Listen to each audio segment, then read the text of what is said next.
Get a £5 free bet every week with Offer Club from William Hill. Simply stake a total of £20 or more across the week on pre-match football accumulators with 4 or more selections, and you'll get a £5 free bet on the Friday. Join William Hill Offer Club on mobile or online now.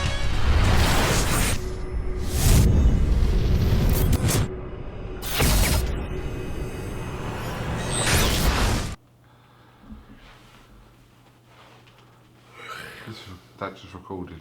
It's fine. Right. I've not had my afternoon nap. This is KUGAN CASSIUS for Eiffel TV in association with Macklin's Gym Marbella. We're in Texas at the Gaylord Resort. Sure. Always Yeah. brings a little smile when that name is mentioned. Don't know why. Scott Quigg is like a child. Things like that. Well, every time it's mentioned, as you You say. do, you have a little smile to yourself, don't you? Like a little kid, like. It's been a while since me and you've really caught up. I know I've interviewed you. Yeah. Where was it? I interviewed you since FRAMPTON fight, haven't I? Once. Yeah, I think once. Yeah. I think we're in Liverpool. At the Yeah, Echo. at the Echo one. At the Echo. Yeah. Was it when when Liam fought? Possibly. I think so. I Other than can't that, remember. you've been busy, haven't you? Not really. August was a really dead month, and now September's picking up. I'm going to say you've been on a few holidays, haven't you? What's wrong with James that? has been doing all the work. James has been on holiday. James went away for 10 days. But 10 days, not a month like you. I didn't have a month off. Everyone ain't said that. Oh, you've been on holiday. Isn't that a normal thing to do then? Don't people go on holidays? No. You must have been on holiday in the last 2 months. No. Lie. No. Lie. Last play. When was your last No, holiday? I went Dubai twice. Right, and Right, then do you know- can I just say something? It's not- normally, can I just say something? normally my It's holidays Dubai. are It's not Dubai. what? No, it's not. It's Dubai. What is that? Some messed up berry No, way of it's talking? called. He's actually called Dubai. Dubai. Yeah, no, Dubai. Right. What? According to who? According to one of my Muslim friends. Okay. Alright, okay, well I'm not going to argue with So that. you then. can't argue with that. Must be From fact. a good source. Yeah, It was that's, a good that's source. facts, obviously. But so you've had 2 holidays to Dubai. Yes. When? 3 week after the fight, Right. and then the other one a couple. Then I went to New York, and then when I come back from New York, I went took my mum out there as well. Hang on, and you was at the Frampton Santa Cruz fight. Yeah, but I was. What? That's business. That's 4 holidays That's you've business. had. Why was that business? Well, what am I doing there? Hang on, who? No, what am I doing there? Is this classed as a holiday? Well, yeah. No, but who was fighting of any relevance to you? Who? No, I'm not saying obviously. Apart from the weight division, Yeah. who was fighting on the card that had any main relevance event. to you? Why? Because it's Well, who's your friend from Carl and Leo? no one. Well, It's what- business. Right. It's not business. It's a holiday. This one's different because obviously your stableman's fighting in a huge fight, so I understand that. And I'm at work. I'm carrying the bucket and the towel, and hopefully I can carry the water bottle as well. Right. So basically, you've had 4 holidays, and we're just touching into September, so 4 holidays. And you're meant to be a fighter in camp most of that time as well. I'm always in camp. Oh yeah. Okay, fair enough. I'm not going to argue with that because you are probably one of the most dedicated. This is the only. I should be in the compliment gym you'll now, but I've took time out just to do this for get. you. You were watching something on your iPad Pro. Something. What did I say? I was watching boxing. What was you watching? What do you mean? Like, what boxing was you watching? Chavez. Okay. That has relevance to you because. Style of fighting, and got to pick up new things and keep educating myself. Oh yeah, because you're quite often referred to as the Berry Chavez, aren't you? I don't know. Chavez 3 punches, doesn't he? So. How's the jaw? Good, all good. Probably now, I think about 6 weeks ago, I had an X-ray and it was 100%. 100% healed. Are you sure? I don't know, I'm just struggling to talk at the minute, so I'll blame the jaw. Yeah, 100% healed, and now I've been given the green light to start sparring. Like I said, that was 6 weeks ago. So. Any reaction to? No, the only reaction I had was when the plates had to come out, which I showed you the picture. Yeah. My face was big, so because my jaw weren't settling down, they had to take the plates out. As soon as the plates come out, started settling down pretty much straight away. Now we know, obviously, Eddie's got a show 26th of November in Manchester. It kind of just, without anyone saying anything, it kind of makes sense for you to be on that bill. Has there been talk about you being on that bill potentially? Yeah, obviously there's been talk about it, and it suits really, as in jaw's healed now. Show in Manchester, big show, and I want to come back in a big fight, on a big show, on a big platform to get people talking about me again. It has been relatively, obviously, just due to your inactivity, not through obviously your own fault, but yeah, your name, no one really even talks about you no more, do they? No one's asked. No one's asked. So I just talk about myself. Look in the mirror and just talk about myself. Joking. But is your fight going to be at super bantamweight or featherweight? No, to be honest, I think it might be at super featherweight. No, we're looking at 126. Right. 126. Okay. Still think I can do super bantam, but with having the amount of time I had off and putting the weight I had on, which I have now shifted, but I don't know if I've outgrown it now, so we'll see. Like I say, I want to come in at 126 for this featherweight and see how I feel at that. And to be honest with you, I think that'll be, you'll start seeing the best of me. Do you know? I think I'll improve. I think like I said, I used to say I don't believe it was taking anything out of me making super bantam, but I'm probably just saying that because I still saying I reckon I can still make it, and I have to do it a certain way. I have to be very disciplined. So it might be taking something out of me. I say it isn't, but we'll see now when I don't have to kill myself to get down to 122. That extra £4, I'll be able to do more stuff in training, and potentially probably have more energy. So a lot less stress on the body, the main thing as well. Before your defeat to Frampton, was there a plan in your head that at some point you'd move up to 126? Yeah, probably 3 fights after the Itaki fight, really. We was thinking about that, and then obviously we got the Martinez fight, and each weigh-in, each camp, I was always like that, pound heavier. Each time I was weighing, you know, and whereas last time in camp I might have been 130, I was like 131, 132 or something. So there was every time I was checking my weight, I was like a pound heavier than I would normally be at that stage, and then it ended up being £2 heavier. So the last one, it was more of a not struggle. We just need. I was doing the same thing, and I'm disciplined. It's not because I'll go and have a bad meal or once I'm in training, that's it. I live like a monk, eat, sleep, train, and I don't. Nutrition wise, is everything spot on.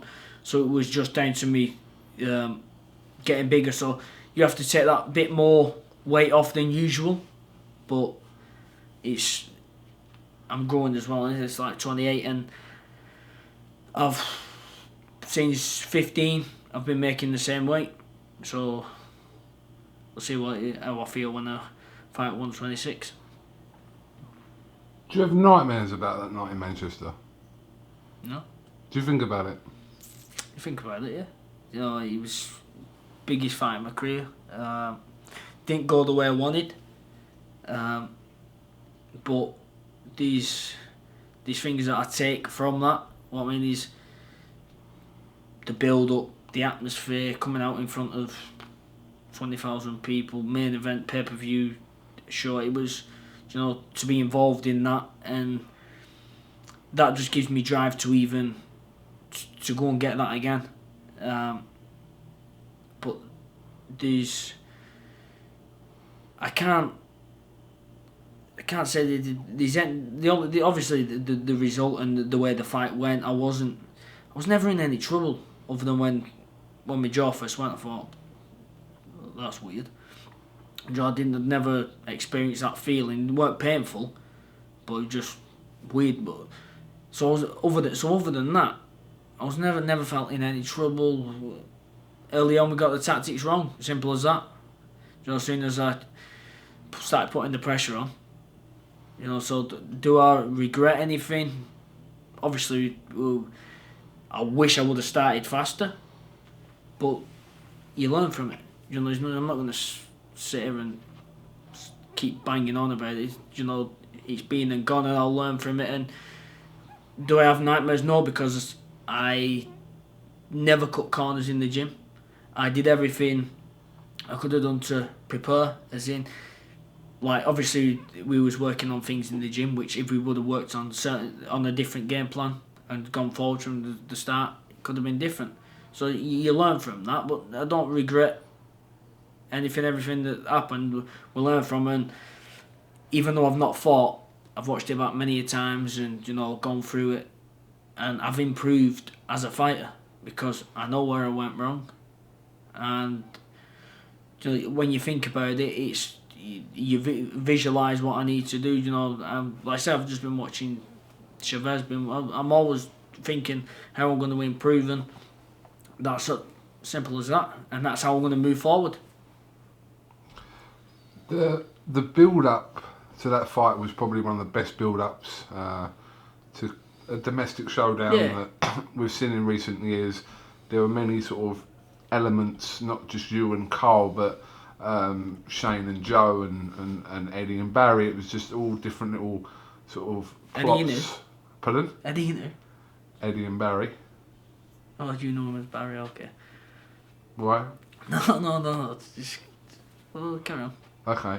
So all those ingredients made that build up what it was, and it's not going to be a career defining fight for you because you're going to move on from this to progress to whatever. But so far, that fight has defined your career to this date, and you need to put that right.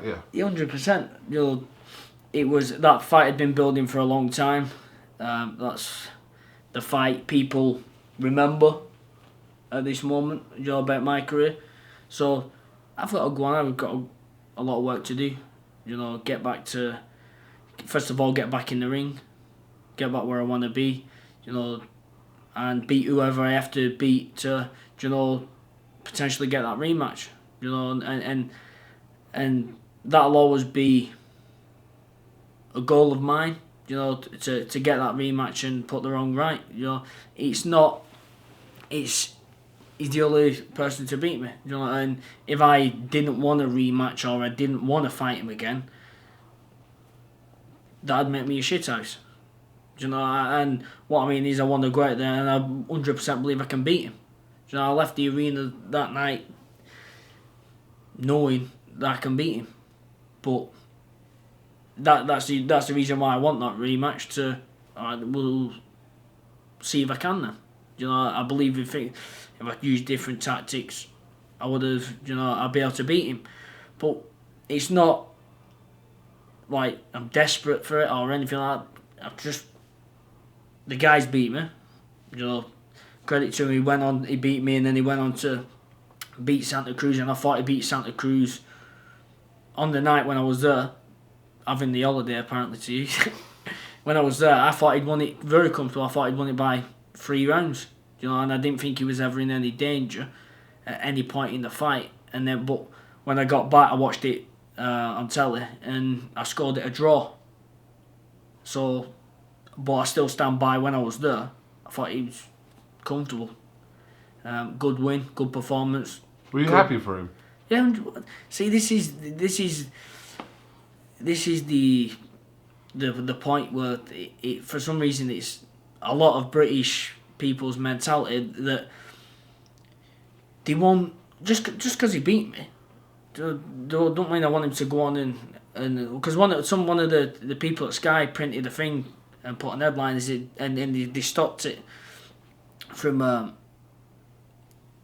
can't think what they put. I said something not because I want Santa Cruz to win, and they stopped it there. But after it was like, because I want them both to have had the best camp and fight and may the best man win.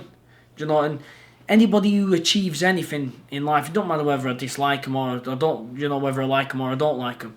If someone achieves something, then credit has to be given. You know, I ain't Shane's biggest fan, but come up with a very, very good game plan, and Frampton followed it, and they got the job done. So credit to them. That's one thing with me.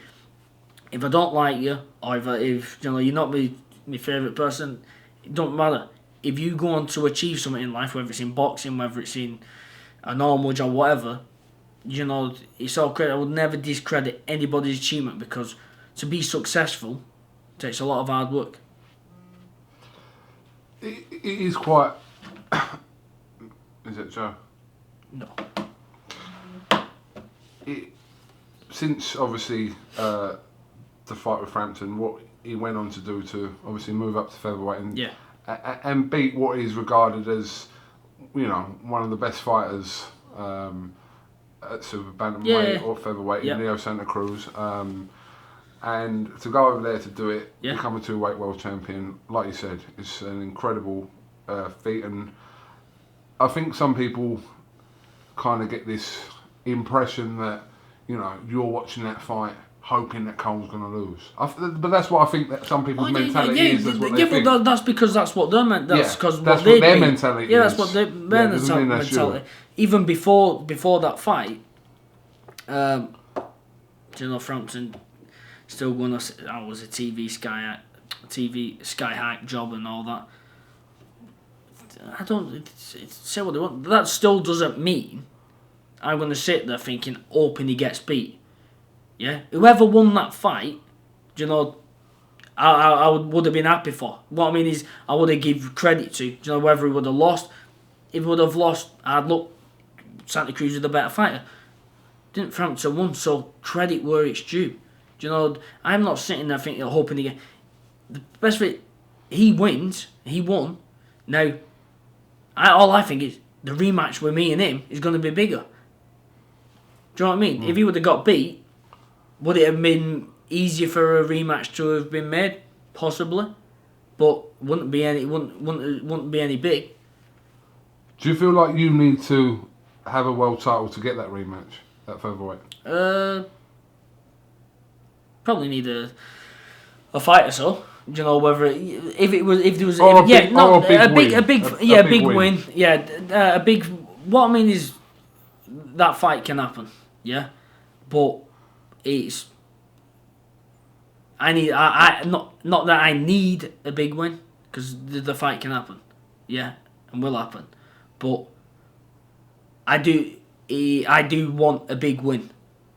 Do you know, beforehand, whether, you know, just a big name, because I want to get back amongst. I want people to want to see that again.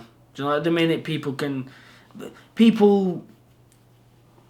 a lot of talk was, you know, if Quigg would have started the fight the way he finished it, you know.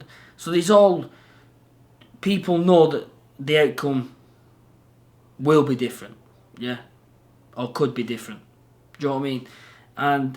But I need to get back in the ring, you know, get back in a big name, a world title fight, go out there and prove my worth again, and then it makes the fight more attractive. So it's about getting. The main thing is I want to get back in the ring, get fighting, be in big fights, dangerous fights, 50-50 fights, and win them, and keep moving on. And then I'm sure that rematch will happen at some point. You're lucky Lomachenko's moved up. Well, I mean, best in the weight. Some people will probably say it's Gary Russell Jr. I'd agree with that. I think Gary Russell Jr. is the best featherweight out there at this minute. You got Lee Selby. Lee Selby, good fighter. Oscar Valdez. Oscar Valdez and The Carl newest, Frampton. yeah, the newest So one. rate me in order of those four. Who's top and who's fourth? So you're going Gary Russell at the top. Gary Russell, Frampton, and then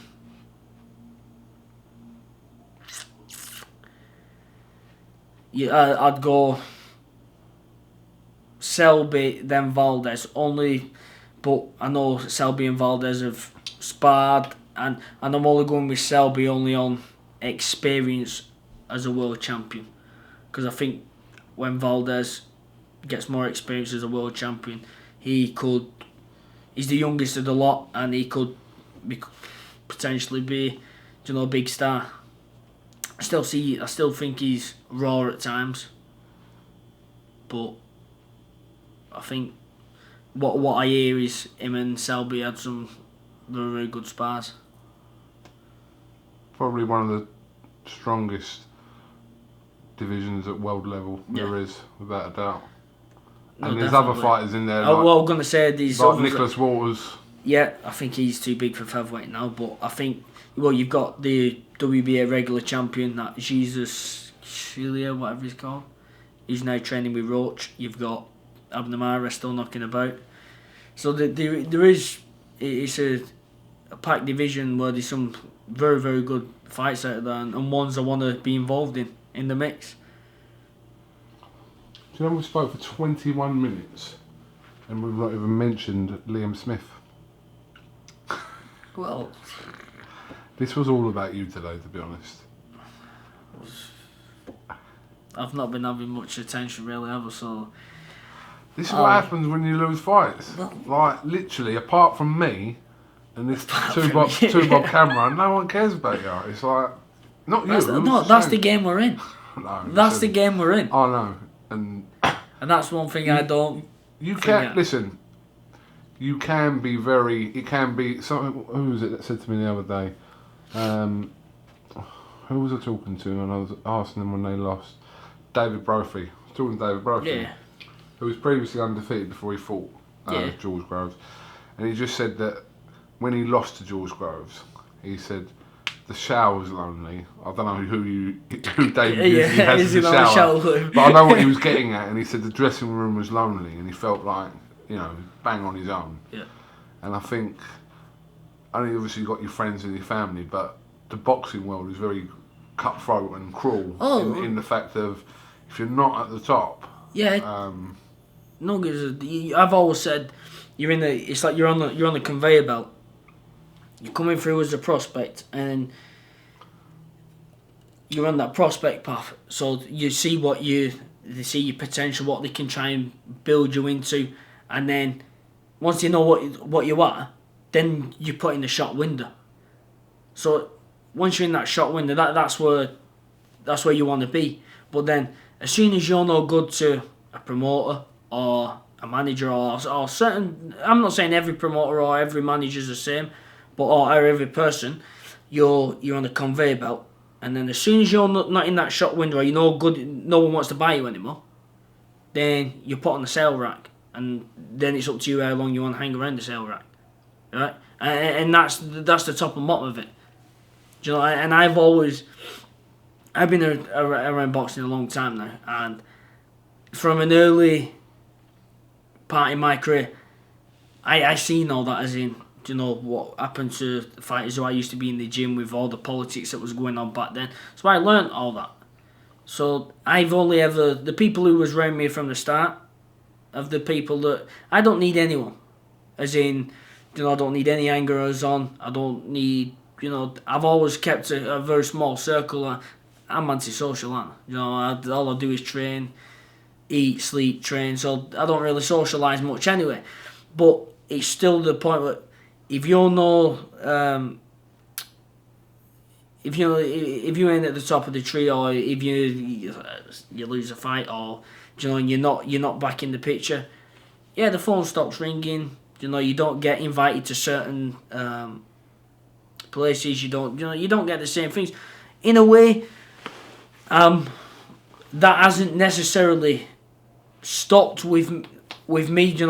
People are still on the phone. Still, people still want me to, saying you want to come here, or I've still had the same people around me, and they haven't gone. So it's not been anything different to me, because I don't have any angers on who wanted to jump on the bandwagon because I was in one of the biggest fights in the last how many years so I see all that. What you got to think is, when someone new comes around, you got to see, you ask yourself is, and I was always told this early on, from being in the gym with Brian Hughes, and when someone new comes around and all of a sudden they want to be around and do stuff, you ask for what are they trying to get out of you, and it's like, if you can benefit from them being around, and you think, you look at it from a business point, then not as a friend that they try and with, oh yeah, do you want to come in, so they act as if you want to, because they're after something. But if you are aware of that and you think, right, well, they want that, well, they can have that, but as long as I'm getting benefit out of it as well, then you've got to play that game, because otherwise you're gonna hinder yourself as well. But too many people get suckered in by people coming up, wanting to come around them and flash all the nice stuff or whatever, but they're only after something. Because if he wasn't winning and you was a journeyman, they wouldn't be inviting you to this. They wouldn't be giving you free clothes, or they wouldn't be wanting to sponsor you. So you've got to be aware of that, because too many people, too many fighters get took advantage of, and it's them who put the hard work, it's them who get in the ring, and they deserve the money. And I'm not just saying that because I'm a fighter, but at the end of the day, without any fighters, what could a promoter promote? What could a manager manage? Are you saying that you stopped getting invited to the annual Berry Social Club Christmas party? I didn't want to bring it up, but yes. Is this what this is really about? This is what it's about, really. They didn't invite you this year, did they? They didn't invite me. Because you ain't got a world title, they didn't invite you. Alright then, they offered me an invite, but they sat me on the back table and they didn't give me an award, so I refused to turn up. Do you know what, No. Scott? I was listening to you talk, and I know exactly what you mean. Because everything, I'm not talking about your family and your friends and your personal life. Yeah. I'm saying everything's a two-way street. Yeah, 100%, yeah. And it's like, it's of, okay, I'm not gonna, your promoter's Eddie Hearn. Yeah. So we'll use Eddie as the example because he is your promoter. Yeah. So if we're talking honestly, you're of benefit to Eddie Hearn. Yep. Because you're a fighter, like I said, he's been putting you on shows, led into this pay-per-view card with Carl Frampton in front of a packed Manchester Arena. So that's the benefit for Eddie Hearn. You need someone who can do that for you. Yeah. So that's your two-way street there. Yeah. I suppose the real test is when one of those things isn't working. Well, the real test is now. Is now, exactly. But knowing how Eddie is that phone ringing?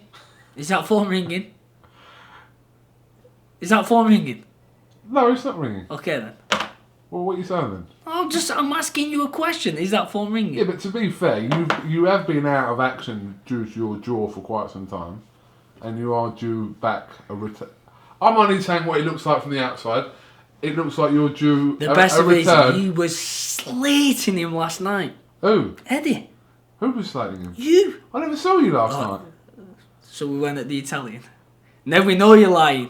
Now we know you're lying. I did see you. I was at the Italian. Well, I've only said this. I'm going from what I've seen Eddie do. Oh with no, other fighters, 100%. No. Listen, I'm winding you up. Yeah. What I'm saying is, For instance, we'll use an example.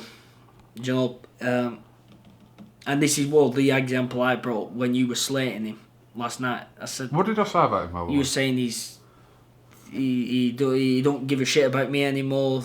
Sorry for my language. Don't give a damn about me anymore. I went, well, no, that's not true.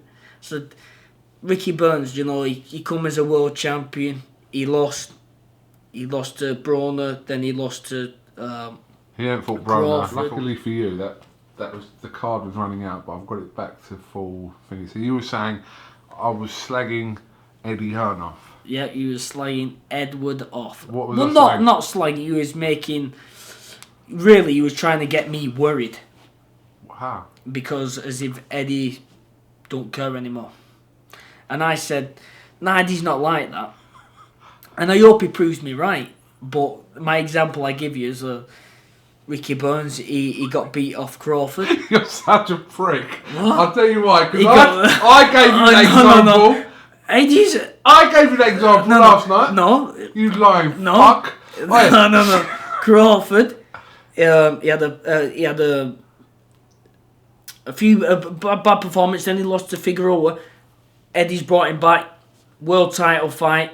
Now, you know, so you're telling me. So you're trying to get me worried. No, I wasn't. I So said I to come you. up with that example. No, I said to you. You said to me. I said to you. You Give it time. You said, has Eddie been in such a way? No, he went, well, I thought that would be the case. And I'm like, no, I have faith in him. You're a bad liar. So, this phone, Edward, needs to start ringing. Don't make me look stupid. I used yesterday. No. Confirm.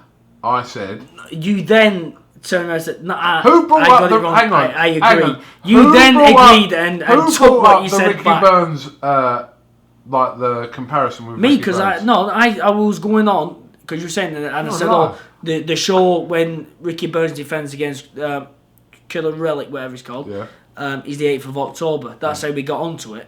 And then that's when I brought it up. You're such a liar. How am I such a liar? It's all lies. How can I make that You up? are making this all up. I can't we just didn't make up mention like that. We didn't mention We that did. show. No, we didn't. We did, because you said, will you be going? I went, yeah, because Scotty Cardle's fighting Kevin Hooker. How can I? You are making... I swear to God. You lie. You are the worst I can't make liar, that up like Scott. that. I swear to God. And what show's that date on? 8th of October. It's not. It's on the 7th. How is it? What? Is it a Friday night? Yeah. So, the show's on the Friday? Yeah. No, it's not. It is. No, it's not. See, this is how we wasn't talking about it yesterday. So why didn't you correct me yesterday? We weren't talking about it yesterday. Well, you because I would said have it gone, was I know it's on the 7th. It's the 7th That's of all October. right. It's on a Friday night. You didn't even know that because we weren't talking about it. Yes, we Anyway, was. so the moral to this story is, anyway, that have faith in your promoter, because there's been fighters that have been beat and he's gotten back on the right path. That was what we were talking about yesterday. And that's the truth. And that's after. all right then. You Admit just, it! only because I give you the example and you agreed. No, I gave you the Ricky Burns example. You were trying to tell me Ricky Burns fought Adrian Broner. Scott, don't, because I've still got that bit on here. Just saying. I've still got, listen, Scott, don't, because I've still got the bit on here where you said that Burns fought Broner. No, I said he's going to fight Broner if he gets past Riley. Possibly. Because Edward does right by his fighters. That's the moral to the story. Don't be making up lies. I didn't realise you was this bad of a liar. Bad liar. Scott Quigg. I suppose we've got to talk about the little fight happening this week in Texas, as we're in Texas. I would say similar. It is there are similarities between the tasks ahead that Kell Brook faced against Golovkin, very much the underdog. And Liam knows he's going into this fight, in the eyes of people, as an underdog. You being in the gym with Liam, I think I asked this to someone once, and I always think, do you all share the same sentiment and belief that Liam will win on Saturday?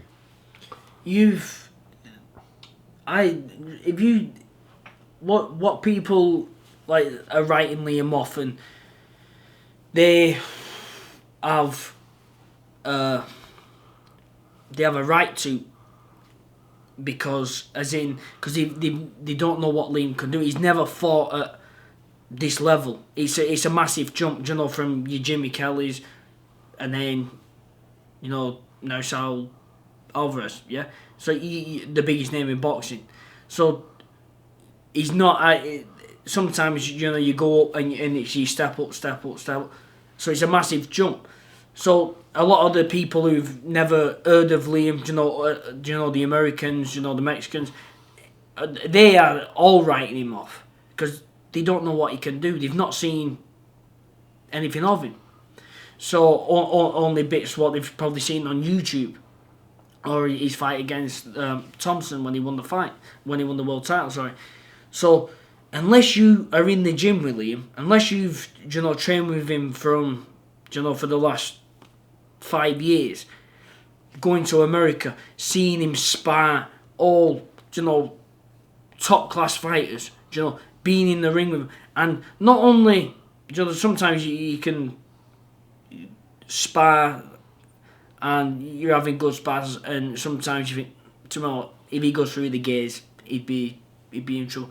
I have never seen anybody get the better of Liam Smith, right?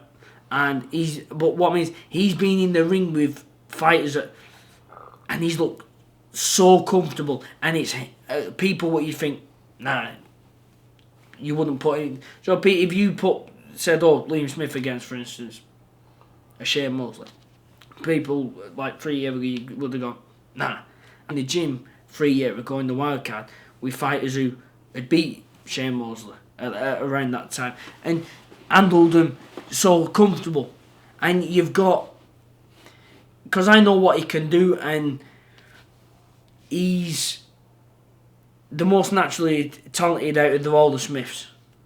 I say that to them all. You know, people say Callum's gonna be an absolute monster, yeah.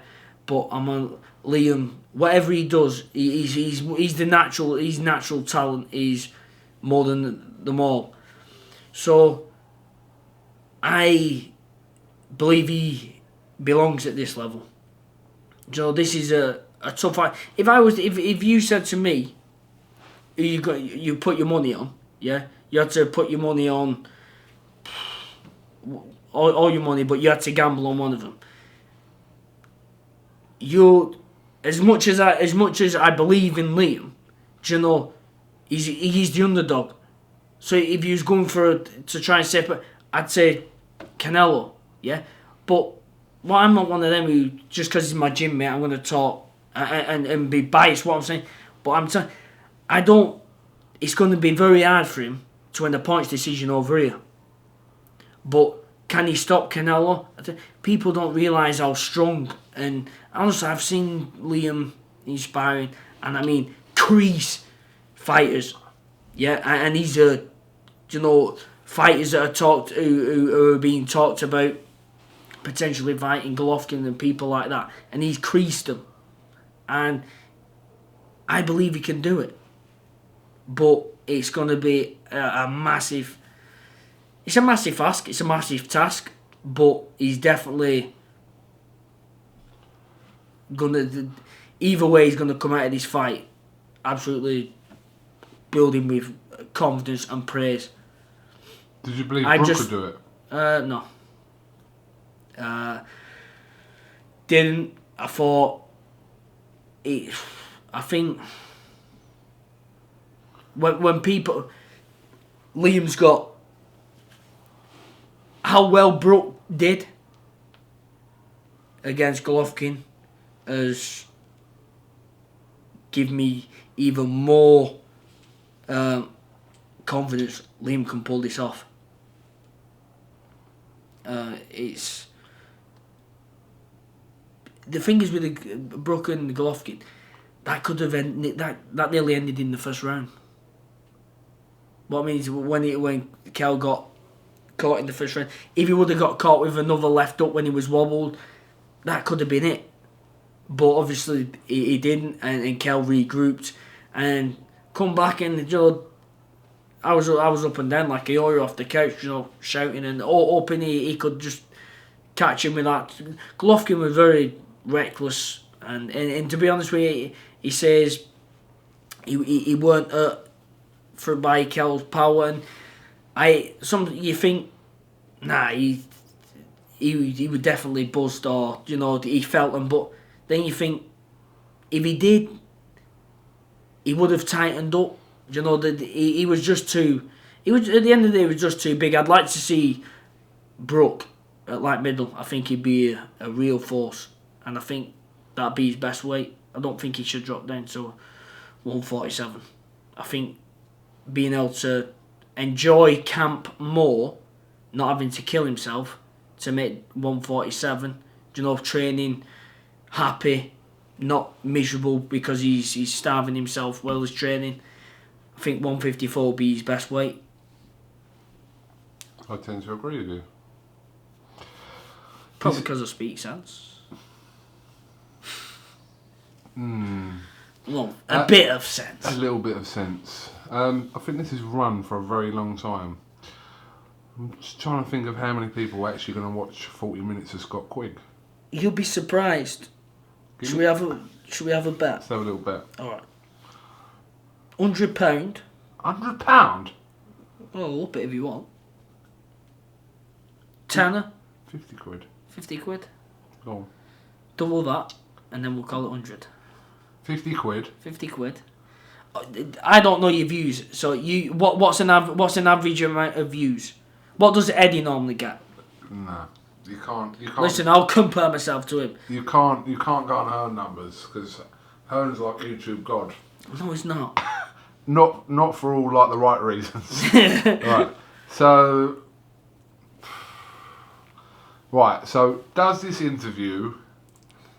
You do the numbers, because I haven't got a clue. Right, I don't even watch your channel. You horrible bastard. No. I've watched all your fights. You've not.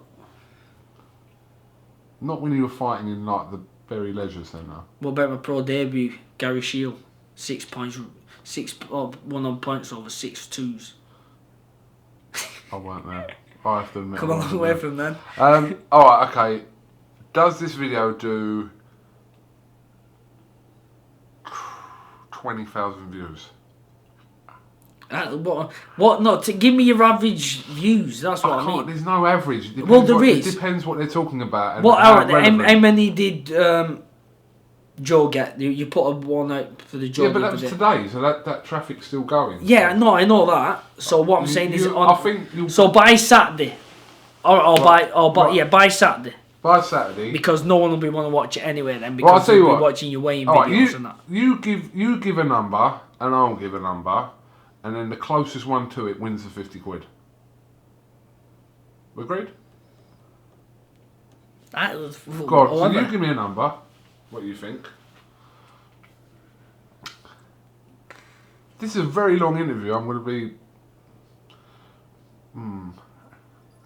When they click on it, if they click off it after 2 or 3 minutes, it still counts as a view, doesn't it?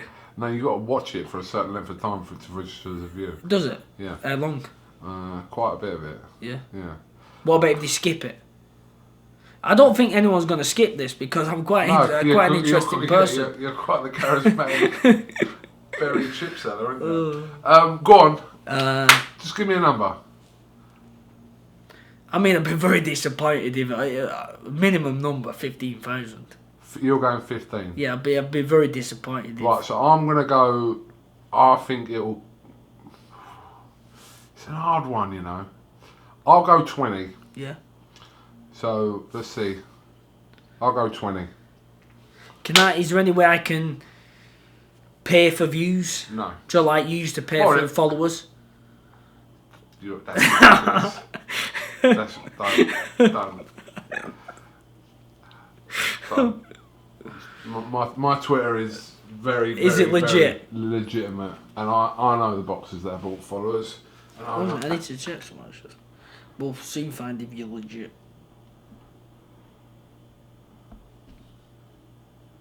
I hope this isn't counting. Scott, do you know what we're doing at the moment is... Just one minute. This interview's serious. It's Yeah, about you are legit. You're legit. But I'm still not having that. 62,000 follow you. You've definitely bought a few of them early on in.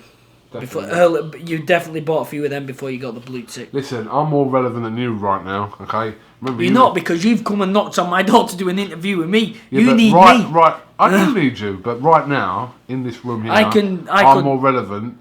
You're not. Because in this room I am. I can just go on Twitter Live now and just do my own Q&A. And have 10 people. No, listen, you don't need me, I definitely need you. Like we need all boxers. Like those promoters need the boxers. No promotions without. It's a two-way street. But I actually do like you, like not just through interviews. I think you're alright. I'm just a genuine guy. I think you're a bit of, like, you know. What? Like you're a bit of a knob sometimes. But I'm only a bit of a knob because, well, no, you think I'm a bit of a knob because but you're funny. tell you what I think. No, but you are funny. But you are a bit of a knob sometimes. I don't like how you're stroking them balls and you're thinking this is what I'm talking about. we're in Gaylord Resort and then you're stroking your tripod, your three-legged tripod. Like that. No, I'm only joking. I couldn't say a bad word about you. It's because of the truth. No, thank you. I could, but it'll be off camera. Scott Quigg, listen, thank you very much for talking to Eiffel TV. So, on the next episode you're going of 15. Kugan and Quigg, we'll be in the gym in 5 minutes. He's doing a session with me. You're going 15,000. Yeah. I'm going 20. So what? Who wins if it gets like 25? Listen, if I get more, I'll give you 50. I'll give you 50 quid. I'd be happy with 25,000 views if you're saying that's good. So I'll pay. Listen. We'll see. So you just get them views pumped up. It'll be going on tomorrow, as in. Oh no, it needs to go on now. It can't because. It's got to. It's 12 o'clock at night. So what do you mean? It's a bad time to post things out. It's not people. No, listen, don't. You know boxing, we know YouTube. We'll leave it there. Scott Quigg, thank you very much for talking to Eiffel TV. And we'll catch up with you soon. Hopefully after Liam causes them retains his title on Saturday. Thanks very much. I'm Liam Smith. Watch my fight with Canelo Alvarez this Saturday live on BoxNation.